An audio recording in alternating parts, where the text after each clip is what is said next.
Welcome student. तो स्वागत है आप सभी लोगों का आपके अपने यूट्यूब चैनल राइजन क्लासेस में। दोस्तों आज के इस वीडियो में हम आपसे बात करेंगे। आज के इस वीडियो में बायोलॉजी के सब्जेक्ट को लेकर आए हुए हैं। तो आज हम बायोलॉजी जितने भी स्टूडेंट बायो के हैं यहाँ पे ध्यान देंगे, क्योंकि आज हम बायोलॉजी के काफ़ी इंपॉर्टेंट क्वेश्चंस को डिस्कस करने जा रहे हैं। जो अभी तक कुछ भी नहीं पढ़े हैं या फिर पढ़े हैं बहुत अच्छी बात है, नहीं पढ़े हैं तो भी कोई घबराने की बात नहीं है, क्योंकि ठीक है, क्योंकि अभी नवंबर आपका पूरा बीता नहीं है। तो अभी नवंबर में भी काफ़ी आपके पास 20 दिन है, 20 दिन ये बचता है और बाकी के जो 3 महीने 4 महीने आपके पास है वो तो है ही। तो इसमें अगर आप लोग कुछ नहीं पढ़े हैं तो आपको क्या क्या पढ़ना चाहिए आज की इस वीडियो में आपको बताऊंगा। ठीक है, यानी कि जो इंपॉर्टेंट क्वेश्चन नहीं बल्कि जो इंपॉर्टेंट क्वेश्चन होते हैं वो भी मैं आपको कराऊंगा। इंपॉर्टेंट क्वेश्चन 3 नंबर के, ठीक है, 5 नंबर वाले और जो भी 2 नंबर 1 नंबर जितने भी नंबर के क्वेश्चन होते हैं आज हम इसको कराने वाले हैं।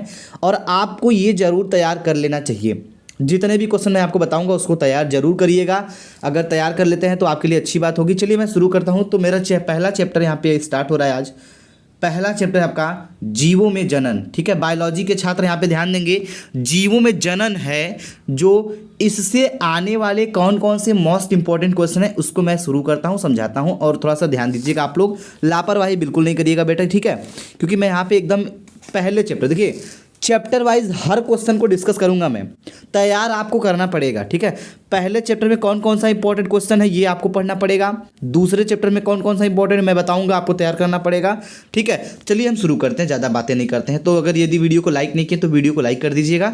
और डिस्क्रिप्शन में दिया गया लिंक है बाकी सब्जेक्ट्स के भी, जो सब्जेक्ट आपने नहीं देखा है प्रीवियस जो क्वेश्चन पेपर है उसका भी सॉल्यूशन मैंने कर रखा है। लिंक सारा दिया गया डिस्क्रिप्शन में, आप सभी वीडियो को जरूर वॉच कीजिएगा, क्योंकि वहाँ से आपको एक बहुत ही बढ़िया तैयारी करने का मौका मिलेगा बेटा। ठीक है, और हाँ, जो लोग हमारे व्हाट्सएप ग्रुप से नहीं जुड़े, लिंक दिया गया डिस्क्रिप्शन में, वहाँ से फटाफट हमारे ग्रुप में जुड़ जाइए। यदि आपको ये पीडीएफ चाहिए तो आप हमें कमेंट सेक्शन में कमेंट करिएगा, मैं आपको पीडीएफ भी प्रोवाइड कराऊंगा। यदि आप हमारे व्हाट्सएप ग्रुप में ज्वाइन होते हैं, मैसेज करिएगा, मैं आपको फटाफट शेयर कर दूंगा। ठीक है, चलो बेटा ध्यान दीजिएगा, ज़्यादा बात नहीं करते हैं। पहला क्वेश्चन हमारा ये रहा। तो देखिए पहले क्वेश्चन से, ये पहले चैप्टर का ये पहला क्वेश्चन इसमें बताया जा रहा है कि क्या बताया जा रहा है, प्लाज्मोडियम में विखंडी जनन के फलस्वरूप उत्पन्न संततियाँ क्या कहलाती हैं बेटा। पहला ऑप्शन है आपका मीरोजाइट्स, ठीक है, और दूसरा है स्पोरोजाइट्स, और सी वाला ऑप्शन है स्पोरोमीरोजाइट्स, और ये दिया है जाइट्स। तो प्लाज्मोडियम में विखंडी जनन जो होता है उसके फलस्वरूप जो उत्पन्न संततियाँ होती हैं वो क्या कहलाती हैं। तो आपका यहाँ पे जो ऑप्शन होगा बेटा वो ऑप्शन नंबर पहला सही होगा, यानी कि क्या सही होगा, ये वाला, सॉरी ये वाला पहला वाला। ठीक है, क्या है भाई, मीरोजाइट्स। तो मीरोजाइट्स आपका सही होगा, आप इसको टिक कर लीजिए फटाफट। और ये चीज़ ध्यान दीजिएगा, ये जो आपका ऑप्शन नंबर पहला है ये सही होगा क्वेश्चन नंबर पहले के लिए। दूसरा प्रश्न जो है बेटा, आइए उस पर भी बात कर लेते हैं। दूसरा प्रश्न क्या है, दूसरा प्रश्न है आपका निम्नलिखित में से कौन सी अलैंगिक संरचनाएं हैं। ध्यान दीजिएगा, निम्नलिखित में से कौन सी अलैंगिक संरचनाएं हैं। ये बेटा 2019 का सबसे सिलेक्टेड क्वेश्चन है बेटा, और इसको भी आपको तैयार करना चाहिए। मैं आपको बता रहा हूँ, पहला ऑप्शन आपका दिया है कोनिडिया, और बी ऑप्शन है आपका कलिका, और सी वाला ऑप्शन है जेम्यूल, डी वाला ऑप्शन है ये सभी। तो इन सभी में से कौन सी अलैंगिक संरचनाएं हैं, आपके ऑप्शन 4 दिए गए हैं। जिसको आ रहा है वो बता सकता है, जिसको नहीं आ रहा है वो ध्यान से देख सकता है, और मैं बता रहा हूँ उसको नोट भी कर सकते हो आप लोग। ठीक है बेटा, तो इसमें से जो ऑप्शन नंबर डी है ये सभी, तो ये भी है, ये भी है और ये भी है। ठीक है, ये सभी क्या है, अलैंगिक संरचनाएं हैं बेटा। ठीक है, ये तो मैं अभी बात करूं, ये 1 नंबर के क्वेश्चन को मैं डिस्कस कर रहा हूं। ठीक है, इसके बाद हम क्वेश्चन नंबर जो आगे बढ़ेंगे तो 2 नंबर के जो क्वेश्चन है वेरी इंपॉर्टेंट वो बताऊंगा। उसके बाद आपके जो 5 नंबर के क्वेश्चन है वो भी बताऊंगा। तो थोड़ा सा सब्र रखिएगा, आगे बढ़ते हैं प्रश्न नंबर 3 के पास। तो 3 प्रश्न जो है वो क्या बोल रहा है, ब्रह्म, ठीक है, बाह्य मुकुलन किसमें होता है। प्रश्न नंबर 3 है बाह्य मुकुलन किसमें होता है। आपका ऑप्शन है, पहला ऑप्शन है ए वाला ईस्ट में होता है, या फिर बी वाला ऑप्शन दिया है मार्केंसिया में होता है, या फिर सी वाला ऑप्शन दिया है हाइड्रा में होता है, या फिर ऑप्शन नंबर डी है आपका ए और सी। ए और सी मतलब इसमें दोनों में होता है। तो बताइए बेटा इसमें सही उत्तर आपका क्या होगा, जल्दी करिए। तो मैं आपको बता दूं इसका जो सही उत्तर है बेटा वो ऑप्शन नंबर डी होगा। ठीक है, डी होगा, यानी कि जो डी वाला ऑप्शन है ए और सी। तो जो बाह्य मुकुलन होता है वो इस तथा हाइड्रा में होता है, ठीक है। तो इसलिए आपका ऑप्शन नंबर कौन सा सही होगा बेटा, ये वाला सही होगा। चलिए आगे बढ़ते हैं प्रश्न संख्या 3 के पास। तो प्रश्न संख्या जो 3 है इसमें क्या बोला जा रहा है, ध्यान दीजिएगा। इसमें बोला जा रहा है कि एक कोशिकीय पादप, ठीक है, एक कोशिकीय पादप क्लैमाइडोमिनास जो है में अलैंगिक जनन किसे कहते हैं, किसके द्वारा होता है। तो चलिए इसमें बताया जा रहा है कि इसमें जो एक कोशिकीय पादप होता है ना वो किसके लैंगिक जनन किसके द्वारा होता है। इसका ऑप्शन दिया गया बेटा, पहला ऑप्शन है मुकुलन द्वारा होता है, या फिर आपका ऑप्शन नंबर बी है चल बीजाणु द्वारा होता है, या फिर सी वाला ऑप्शन है अचल बीजाणु द्वारा होता है, या फिर डी है आपका युग्मक द्वारा होता है। तो ये चौथा प्रश्न जो है बेटा इसका ऑप्शन नंबर कौन सा सही होगा फटाफट बता सकते हैं आप लोग, आता है तो, और नहीं आता है तो ध्यान दीजिएगा यहाँ पे ऑप्शन नंबर जो बी वाला है, सॉरी ऑप्शन नंबर कौन सा सही है आपका, बी वाला, ठीक है। जो एक कोशिकीय पादप होता है वो ये वाला ऑप्शन जो है चल बीजाणु द्वारा, ठीक, ये वाला सही होगा। अब इसके साथ हम बढ़ेंगे नेक्स्ट क्वेश्चन पे। तो नेक्स्ट क्वेश्चन पे बढ़ने से पहले इसको आप टिक कर लीजिएगा। इसके बाद अगला क्वेश्चन जो क्वेश्चन नंबर 5 है उसमें क्या बोला जा रहा है, देखिए ध्यान दीजिएगा। इसमें बोला जा रहा है कि स्पाइरोगायरा में अलैंगिक प्रजनन होता है। स्पाइरोगायरा में जो अलैंगिक प्रजनन होता है वो किससे होता है, आपका ऑप्शन नंबर ए है बेटा। इसमें बताया जा रहा है तंतुओं के छोटे छोटे खंडों में टूटने से, या फिर आपका ये बताया जा रहा है बी वाला ऑप्शन एक कोशिका का दो कोशिकाओं में विभाजन से, सी वाला ऑप्शन है एक कोशिका का अनेक कोशिकाओं में विभाजन से, डी वाला ऑप्शन है पुरानी कोशिका से वयस्क कोशिका के निर्माण से। तो बेटा स्पाइरोगायरा में अलैंगिक प्रजनन होता है, किसके द्वारा होता है, यहाँ पे आपका ऑप्शन नंबर जो सही होगा कौन सा होगा फटाफट बताइए आप लोग, और नहीं पता है तो ध्यान दीजिएगा जो ऑप्शन नंबर आपका ए है ये आपका सही होगा। तो स्पाइरोगायरा में तंतुओं के छोटे छोटे खंडों में टूटने से होता है प्रजनन, अलैंगिक प्रजनन होता है, ठीक है बेटा। चलिए उम्मीद करेंगे आपको ये समझ में आ गया होगा। अगर नहीं समझ में आया तो बेटा इसको जरूर एक बार आप लोग रिमाइंड कर दीजिएगा। इसी के साथ हम बढ़ेंगे क्वेश्चन नंबर 6 के पास। तो क्वेश्चन नंबर 6 क्या है बेटा, ये ध्यान दीजिएगा। वह लक्षण जो स्पाइरोगायरा और ईस्ट में समान है वो कौन सा है, वो कौन सा लक्षण है बेटा जो कि स्पाइरोगायरा और इस ईस्ट में समान होता है।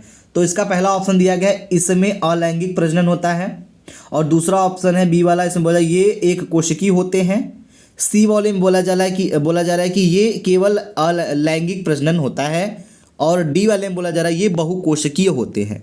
तो इसका जो सही उत्तर होगा बेटा वो कौन सा सही होगा, आप लोग को पता है तो बताइए, और नहीं पता है तो ध्यान दीजिएगा बेटा इसमें जो सही विकल्प होगा वो आपका कौन सा सही होगा, जल्दी करिए।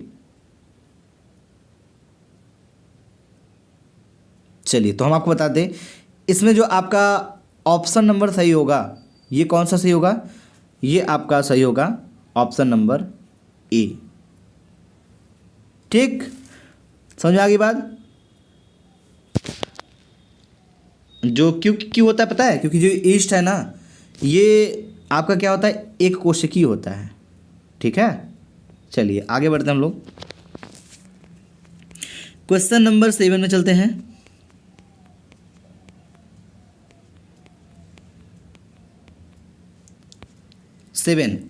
इसमें बताया जा रहा है कि कायिक प्रजनन में नए पादप का निर्माण होता है।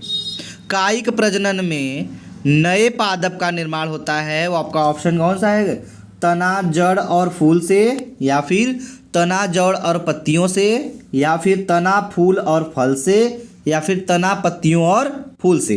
इन 4 विकल्पों में से बेटा आपका सही उत्तर क्या होगा फटाफट आप लोग बताइए। यदि आप लोग को आता है तो जल्दी बताइए, नहीं तो क्या करेंगे आप लोग वेट कीजिए, मैं आपको सही बताऊंगा तो आप इसको टिक कर लीजिएगा। चलिए फटाफट जिसको आ रहा है, जिसको नहीं आ रहा है वो भी बता सकता है, क्योंकि ये बताने के लिए मैं आपको बता रहा हूँ। तो इसका जो सही विकल्प होगा बेटा वो होगा ऑप्शन नंबर आपका जो सही होगा बी क्या है आपका, ये वाला। कायिक प्रजनन में जो नए पादप का निर्माण होता है तो पहले होता है तना जड़ और पत्तियों द्वारा होता है, फिर ठीक है बेटा। तो आपका ऑप्शन नंबर बी सही है, आप इसको टिक कर लीजिए फटाफट, ठीक है, इसको मैंने हाईलाइट कर दिया है और आप इसको टिक कर लीजिएगा। इसके बाद हम बढ़ेंगे क्वेश्चन नंबर 8 के पास। तो क्वेश्चन नंबर 8 में क्या बोला जा रहा है, क्वेश्चन नंबर 8 में बोला जा रहा है कि आलू अदरक अगेव, ठीक है, आलू अदरक अगेव ब्रायोफिल्लम, ठीक है, ब्रायोफिल्लम तथा जलकुंभी में पाए जाने वाले कायिक प्रवर्धों का ठीक क्रम है, क्या सही है। पहला ऑप्शन है बेटा आपका ये वाला, ऑप्शन नंबर ए है, भुस्तारिका, ठीक है, बुलबिल और क्या है, पूर्णकलिका, प्रकंद एवं आँख, या फिर आपका ऑप्शन नंबर बी है, क्या है बेटा, पर्णकलिका, बुलबिल और क्या है, भुस्तारिका, प्रकंद एवं आँख। सी वाला ऑप्शन है आँख, प्रकंद, बुलबिल, पर्णकलिका एवं भुस्तारिका। ऑप्शन नंबर डी है प्रकंद, बुलबिल, पर्णकलिका, आँख एवं भुस्तारिका। तो इन सही, इसका जो सही क्रम है वो कौन सा माना जाएगा, कौन सा सही है, फटाफट आप लोग को पता है तो बताइए, और नहीं पता है तो ध्यान दीजिएगा, इसका जो सही विकल्प होगा वो आपका क्या सही होगा बेटा। ठीक है, जल्दी करिए, फटाफट बताइए तो देखते हैं कितने लोग सही बता रहे हैं, जल्दी करिए। तो इसका सही उत्तर जो होगा वो होगा ऑप्शन नंबर सी,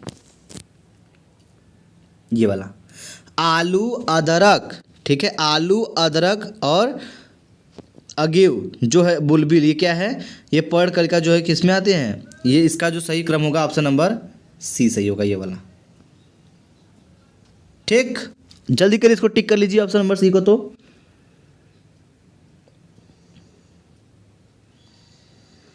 हो गया, चलिए अब आगे बढ़े हम लोग, ध्यान दीजिएगा। जो अगला क्वेश्चन है इसमें क्या बोला जा रहा है, अगले क्वेश्चन में बोला जा रहा है आपसे,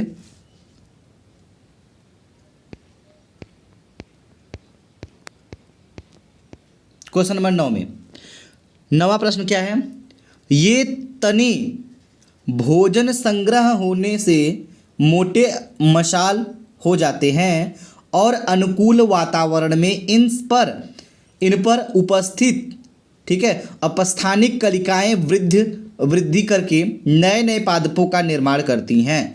उपरोक्त कथन में कायिक जनन संबंधित है, किससे संबंधित बेटा, आपका ऑप्शन पहला नंबर है ए वाला, भूमिगत तना, और दूसरा ऑप्शन है आपका बी वाला, क्या है, अर्धवायवीय तना, या फिर आपका दिया गया सी वाला ऑप्शन वायवीय तना, या फिर बोला गया ऑप्शन नंबर डी में ये सभी। तो इसका जो सही उत्तर होगा बेटा वो कौन सा होगा, तो ऑप्शन नंबर इसका जो ए है वो आपका सही होगा, यानी कि भूमिगत तना। ठीक है बेटा, चलिए आगे बढ़ते हैं प्रश्न संख्या 10 पे। तो प्रश्न संख्या 10 जो इसमें बोला जा रहा है, क्या वह विधि जिसमें कोशिकाओं या ऊतकों के संवर्धन द्वारा पादप प्राप्त किए जाते हैं कहलाती है, क्या कहलाती है, वह विधि जिसमें कोशिकाओं या ऊतकों के संवर्धक द्वारा पादप प्राप्त किए जाते हैं कहलाती, क्या कहलाती है। आपका ऑप्शन है पहला रोपण, दूसरा है दाब लगाना, तीसरा है सूक्ष्म प्रवर्धक, इनमें से कोई भी नहीं। तो इसका जो सही उत्तर होगा वो क्या होगा, फटाफट बताइए। तो इसका सही उत्तर जो होगा बेटा ऑप्शन नंबर सी होगा, क्या है, सूक्ष्म प्रवर्धक, ठीक है, सूक्ष्म प्रवर्धन। चलिए, तो ऑप्शन नंबर आपका सी सही हो गया। अभी ये क्वेश्चन खत्म होते ही बेटा मैं आपको कराऊंगा क्या, आपको अभी मैं 2 नंबर वाले क्वेश्चन को एक ऐसा बताऊंगा जो कि आपके लिए बहुत इंपॉर्टेंट है। उसके बाद मैं आपको बताऊंगा 5 नंबर वाले क्वेश्चन जो कि बोर्ड एग्जाम में पूछे जाते हैं। चलिए अभी हम बता रहे हैं, थोड़ी सी इंतजार करिए, इसको खत्म कर लें। प्रश्न नंबर 11 में बोला जा रहा है कि निम्न में से कौन सा कथन लैंगिक जनन के लिए सत्य है।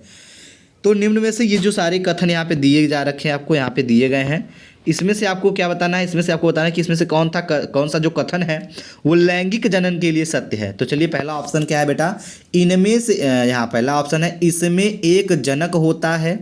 दूसरा बोला जा रहा है इसकी संतति आनुवांशिक रूप से समान होती है। सी वाले में बोला जा रहा है इसकी संतति शारीरिक के समान होता है, शारीरिकी के में समान होता है। डी वाला ऑप्शन है इसमें 2 जनकों नर व मादा का योगदान होता है। तो चलो बेटा इसमें बताइए कि जो लैंगिक जनन के लिए सही कथन है वो कौन सा है। तो इसका जो सही उत्तर होगा बेटा वो ऑप्शन नंबर आपका डी सही है। ठीक है, डी आपका सही है। डी क्या है, इसमें नर और मादा का योगदान होता है। ठीक है, नर और मादा का योगदान होता है। आगे बढ़ते हैं बेटा हम लोग। अगला क्वेश्चन बताया जा रहा है लैंगिक जनन द्वारा, ठीक है, लैंगिक जनन द्वारा निर्मित संतति अलैंगिक द्वारा उत्पन्न जीव से बहुत अधिक विभिन्नता दर्शाई जाती है। क्यों? क्योंकि ऐसा क्यों होता है बताइए। जो लैंगिक जनन द्वारा निर्मित संतति होता है और जो अलैंगिक द्वारा उत्पन्न जीव से बहुत अधिक भिन्नता या फिर बहुत अधिक विभिन्नता दर्शाई जाती है, क्योंकि पहला ऑप्शन दिया क्योंकि यहाँ पे बोला जाए क्योंकि लैंगिक जनन लंबा प्रक्रम है। दूसरा ऑप्शन है क्योंकि जनकों के युग्मकों के, ठीक है, आनुवांशिक संगठन में गुणात्मक भिन्नता होती है। या फिर आपका ऑप्शन नंबर सी बोला जा रहा है दो भिन्न जातियों के जनकों से आनुवांशिक पदार्थ आता है। या फिर आपका डी वाला ऑप्शन दिया जा रहा है लैंगिक जनन में अधिक मात्रा में डीएनए प्रयुक्त होता है। तो इसका सही विकल्प जो होगा वो आपका ऑप्शन नंबर कौन सा सही होगा बेटा? तो इसका ऑप्शन नंबर बी सही होगा। यानी कि क्यों होता है? क्योंकि जनकों, यहाँ पे ऑप्शन नंबर बी, क्योंकि जनकों के युग्मकों के आनुवांशिक संगठन में गुणात्मक भिन्नता होती है। ठीक है बेटा, आगे बढ़ेंगे। प्रश्न संख्या 13 पे प्रश्न संख्या 12 हो चुका। 13 में बताया जा रहा है चावल के, देखिए यहाँ बोला जा रहा है चावल के एक पादप के नर युग्मक के केंद्र में 12 गुणसूत्र हैं। मादा युग्मक युग्मनज एवं बीज की कोशिकाओं में क्रमशः गुणसूत्रों की संख्या होगी। कितनी होगी? आपका ऑप्शन है 12 24 12, 24 12 12, 12 24 24, 24 12 24। तो इसका सही विकल्प क्या होगा बेटा? तो मैं आपको बता दूं इसका जो सही उत्तर होगा वो सही उत्तर आपका ऑप्शन नंबर सी है, जिसका ये वाला ऑप्शन है क्या? 12 24 24। ठीक है, आइए आगे बढ़ते हैं क्वेश्चन नंबर 14 के पास। तो क्वेश्चन नंबर 14 में क्या बोला जा रहा है? इसमें बताया जा रहा है क्या? इसमें बताया जा रहा है कि पुष्पीय पादपों में निम्न में से कौन सी घटना पश्च निषेचन होती है। तो इसका सही उत्तर जो है वो क्या होगा? पहला ऑप्शन आपका बोला जा रहा है यहाँ पे परागकणों का स्थानांतरण, बी वाला ऑप्शन है भ्रूण का विकास, सी वाला ऑप्शन है पुष्प का निर्माण और डी वाला ऑप्शन है परागकणों का निर्माण। तो इसका जो सही विकल्प होगा प्रश्न नंबर 14 जो है पुष्पीय पादपों में निम्न में से कौन सी घटना पश्च निषेचन होती है। तो इसका सही उत्तर आपका होगा ऑप्शन नंबर बी, यानी कि भ्रूण का विकास। ठीक है बेटा, नोट कर लीजिए। आइए आगे बढ़ते हैं नेक्स्ट क्वेश्चन पे। तो देखिए यहाँ पे 15वां जो क्वेश्चन है इसमें बोला जा रहा है देखिए यहाँ बोला है अनिषेक जनन होता है। क्या होता है बेटा? मधुमक्खियों में होता है, टर्की में होता है, दोनों ए और बी में होता है, या फिर इनमें से कोई नहीं होता है। तो ये बेटा देखिए 2019 का जो क्वेश्चन है 2023 में जरूर आने वाला है। इस चीज़ को ध्यान दीजिएगा, किसी न किसी सेट में ये क्वेश्चन जरूर पूछा जाएगा कि अनिषेक जनन होता है मधुमक्खियों में, टर्कियों में, या फिर दोनों में ए और बी में, या फिर इनमें से कोई नहीं। तो इसका जो सही विकल्प है बेटा वो ऑप्शन नंबर ए है। तो अनिषेक जनन जो होता है ना वो मधुमक्खियों में होता है। ठीक है, समझ में आ गई बात? चलो वेरी गुड। इसके बाद हम थोड़ा सा बात करेंगे। आपसे मैंने बोला था 1 नंबर का क्वेश्चन खत्म हो जाएगा तो मैं आपको 2 और 5 नंबर के क्वेश्चन बताऊंगा। तो ये लीजिए भाई, बारी आ गई है, समझ लीजिए। क्वेश्चन को नोट कर लीजिएगा ज़रूर से। ठीक है, क्वेश्चन को यदि नोट करेंगे तो बेटा सच्ची बता रहे हैं ना, आप बहुत अच्छा कर पाएंगे, तैयारी भी कर पाएंगे और इसको आप लिख भी पाएंगे। तो ये देखिए, ये क्वेश्चन नंबर जो तीसरा यहाँ पे दिखाया जा रहा है ये 2 नंबर का क्वेश्चन है। कितने नंबर का? 2 नंबर वाला क्वेश्चन है। यहाँ बोला जा रहा है क्या, यदि आप इसको कर लेते बेटा तो ये 2 नंबर आपका। ठीक है, यहाँ बोला जा रहा है माइक्रो प्रोपेगेशन या सूक्ष्म प्रवर्धन की परिभाषा दीजिए एवं इसके विभिन्न पदों का वर्णन कीजिए। बेटा ये 2 नंबर का क्वेश्चन है। ठीक है, अगर इसको आप नोट कर लीजिए, this is very important question बेटा, आप लोगों के लिए बहुत इंपॉर्टेंट है। और इसको सबसे पहली बात कि आप अपने कॉपी में नोट कर लीजिए। ठीक है, इस क्वेश्चन को चाहे जैसे पढ़ लीजिएगा। ये क्वेश्चन बेटा बहुत ही इंपॉर्टेंट है। 2018 में आया हुआ है, 19 में नहीं आया था, 20 में नहीं आया था, 21 में आया था, 22 में नहीं आया था, 23 में आ सकता है। ध्यान दीजिएगा। तो तो 23 के लिए आप तैयार रहिएगा, ये क्वेश्चन आपके लिए तैयार है। अगला क्वेश्चन जो है बेटा इसमें बोला जा रहा है क्या, इसमें बोला जा रहा है, देखिए 10वें प्रश्न में ये जो प्रश्न बता रहा हूँ, ये वाला प्रश्न, ये देखिए 2019 और 2015 में आया हुआ है, ठीक है। 15/4/19, 19/4/23 कैलकुलेट करेंगे ना तो 4 साल का अंतर है, यानी कि कहने का मतलब मेरे ये है साफ साफ कि 2023 में टपक जाएगा किसी न किसी सेट में, क्योंकि 15 में तो आया ही है, 15/4 साल बाद फिर आया है 19 में, 19/4/23 फिर 23 में टपकने वाला है। तो इसमें बोला क्या जा रहा है, अलैंगिक जनन तथा लैंगिक जनन के मध्य विभेद स्थापित कीजिए। इनके बीच का जो विभेद है इसे स्थापित करना है बेटा। और ये जो क्वेश्चन है, ये क्वेश्चन आपका बेटा कितने नंबर का है, ये क्वेश्चन आपका 2 नंबर का है, ठीक। आगे बढ़े हम लोग, आगे बढ़ते हैं। इसके बाद जो नेक्स्ट क्वेश्चन है, ये वाला क्वेश्चन ध्यान दीजिएगा। ये क्वेश्चन, ये तो मैं आपको पहले ही बता दूं, ये जो क्वेश्चन है ना ये 5 नंबर का है।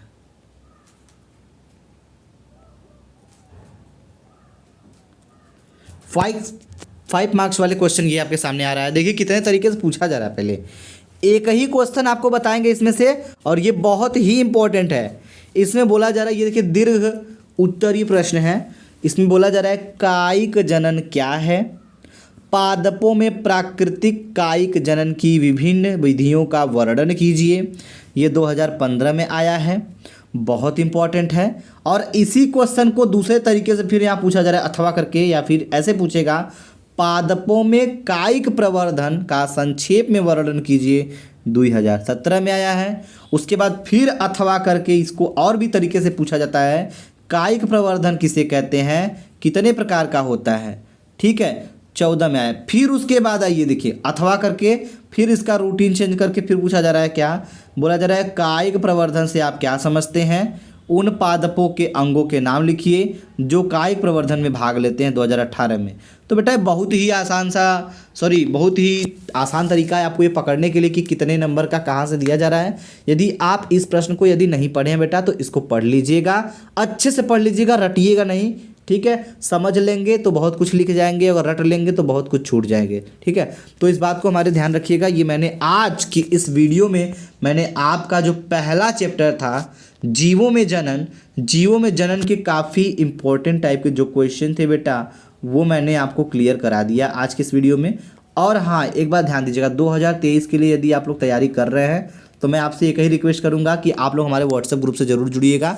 लिंक डिस्क्रिप्शन में दिया गया है बेटा, वहाँ पे जुड़ जाइए। और यदि पीडीएफ आपको चाहिए तो पीडीएफ के लिए आप हमें कमेंट करिए, ठीक है। व्हाट्सएप पे नहीं कमेंट करना है, यूट्यूब पे आप जाके कमेंट बॉक्स है वहाँ पे कमेंट करिएगा, तो मैं आपको सभी को पीडीएफ प्रोवाइड कराने के लिए ग्रुप में लिंक दिया, ग्रुप से जुड़े रहिएगा, ग्रुप में हम लिंक शेयर कर देंगे, वहाँ से आप लोग सभी लोग पीडीएफ पा सकते हैं, ठीक है। तो ये 2 नंबर 1 नंबर 5 नंबर के जो क्वेश्चन बनते हैं पहले चैप्टर से, यानी कि जो जीवों में जनन होता है उसका मैंने सारा का सारा एकदम बेसिक से लेके एडवांस तक के जो क्वेश्चन होते हैं सभी को मैंने क्लियर कर दिया है बेटा। तो मैं यही चाहूँगा कि यदि आप लोग पढ़ लिए समझ लिए तो इस जीवों में जनन को एकदम अच्छे से समझ लीजिएगा। ये खत्म हो गया बेटा। कल से हम नेक्स्ट चैप्टर, जो अगला चैप्टर है, अगले चैप्टर का जो नाम है वो है पुष्पीय पादपों में लैंगिक जनन। तो इसके बारे में भी जो इंपॉर्टेंट क्वेश्चन है वो भी मैं आपको प्रोवाइड कराऊंगा। So thank you student. तो मिलते हैं हम आपसे एक नेक्स्ट वीडियो में। आपको ये वीडियो कैसा लगा हमें एक बार कमेंट करके जरूर बताइएगा। ये जो क्वेश्चन मैंने बताया है ना 2 3 4 5 नंबर के, इसको आप तैयार कर लीजिएगा, उसके बाद देखिएगा मज़ा कितना आता है, ठीक है। चलो उम्मीद करते हैं बहुत अच्छा लगा होगा। जय हिंद दोस्तों, जय भारत।